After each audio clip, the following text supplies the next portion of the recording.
સુરત સતીશ મરાઠા હત્યા કેસને લઈને હવે એક બાબત આરોપીઓ માટે સામે આવી છે। આ આખા કેસમાં હવે સુરત જેલમાંથી મોટી હલચલ સામે આવી છે। શું છે સમગ્ર મામલો એની વિગતે ચર્ચા કરીશું। નમસ્કાર, હું છું ઉજ્જવલ અને આપ જોઈ રહ્યા છો નિર્ભય ન્યૂઝ।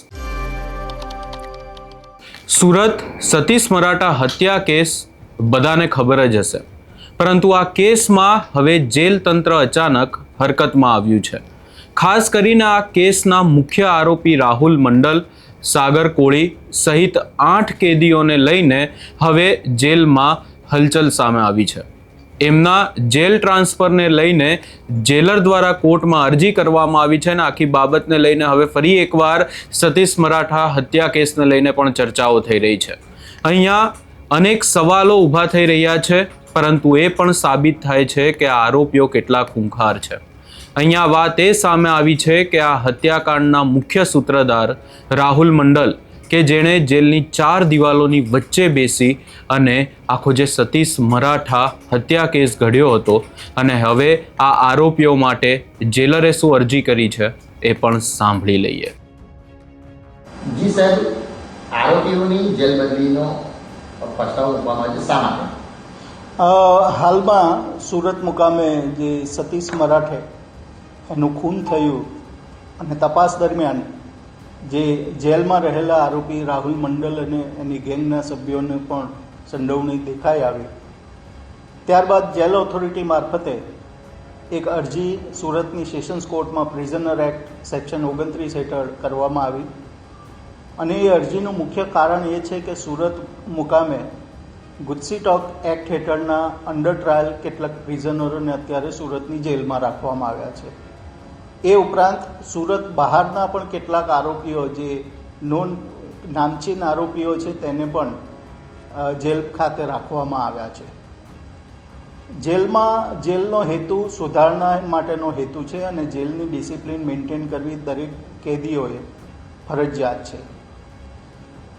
આ જે રાહુલ મંડલ ગેંગના સભ્યો એક જ જેલમાં છે, વારે ઘડીએ એના સગાવાલા મળવા આવે છે અને ફર્ધર કોઈ જેલમાં બેસીને કોઈ મોટું કાવતરું ના કરે અને કોઈ મોટા ગુનાને અંજામ ના આપે, તે ઉપરાંત જેલનું ડિસિપ્લિન પણ મેન્ટેન રહે, બીજા કેદીઓની પણ સેફટી રહે, આ બધું જોતા જેલ ઓથોરિટીને એક જરૂરિયાત લાગી કે રાહુલ મંડળ અને એની સાથેના બીજા 7 સભ્યો એટલે કુલ 8 સભ્યોને સુરત ખાતેથી બીજી જેલ ખાતે ખસેડવાની જરૂર છે।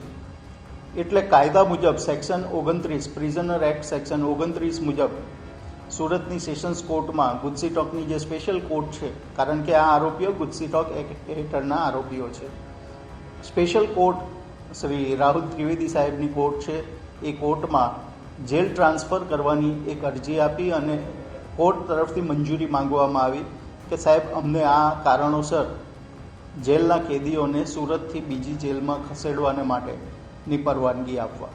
હવે આ કેસની સુનાવણી 25મી તારીખે રાખવામાં આવી છે। આ એક તો રાહુલ મંડલ કે જે સતીશ મરાઠેના ખૂન કેસમાં પણ એક આરોપી છે, એ રાહુલ મંડલ, એ ઉપરાંત સાગર કોળી વગેરે બધા જ જે આખી ગેંગના સભ્યો છે, એ તમામ સભ્યોની જેલ બદલવાની અરજી આપવામાં આવી છે। અહીંયા હવે જેલરને પણ એવો ડર છે કે આ જે આરોપીઓ છે એ આગામી સમયમાં જેલમાં અન્ય આરોપીઓ છે એમની સાથે પણ બબાલ કરી શકે છે। અહીંયા જેલરને પણ એવો ડર છે, કારણ કે જેલમાં હાલ રાહુલ મંડલ અને એના સાગરીતો એ એક જ જેલમાં, અને એ જેલમાં કે જે જેલમાં તેઓ બંધ છે ત્યાં અનેક ગુજસીટો હેઠળના અને અનેક નામચીન આરોપીઓને પણ એ જ જેલમાં રાખવામાં આવ્યા છે। અને રાહુલ મંડલ ગેંગના સભ્યો એક જ જેલમાં છે, અને જો આ લોકો જેલમાંથી સતીશ મરાઠા કેસને અંજામ આપી શકે તો જો આ લોકોને આવી જ રીતે એક સાથે રાખવામાં આવ્યા તો આગામી સમયમાં બીજી પણ આવી ગુનાહિત પ્રવૃત્તિઓ આગળના સમયમાં પણ કરી શકે છે. આખી બાબતને લઈને જો ચર્ચા કરવા જઈએ તો આના પહેલાં પણ ટ્રાન્સફરની બાબત સામે આવી હતી કે જ્યાં અનેક જે એના જે રાહુલ મંડલના સાગરીતો છે એમને વડોદરા જેલ પણ ટ્રાન્સફર કરવામાં આવ્યા હતા અને હવે સુરત જેલમાંથી ફરી એકવાર એવી બાબત સામે આવી છે કે જે 8 લોકો છે, જે રાહુલ મંડલ સહિતના જે 8 લોકો છે એમને આ જેલમાંથી ટ્રાન્સફર કરવામાં આવે ને આખી બાબતને લઈને જેલરે અરજી કરી છે અને હવે આ સમગ્ર બાબતે 25 તારીખે કોર્ટમાં સુનાવણી છે. ત્યારે હવે જોવાનું રહેશે કે શું થાય છે. આ સમગ્ર બાબતે તમારો શું અભિપ્રાય છે એ અમને કમેન્ટ કરી જરૂર જણાવશો ને અમારી ચેનલ નિર્ભય ન્યૂઝને લાઇક, શેર, સબસ્ક્રાઇબ કરવાનું ભૂલશો નહીં.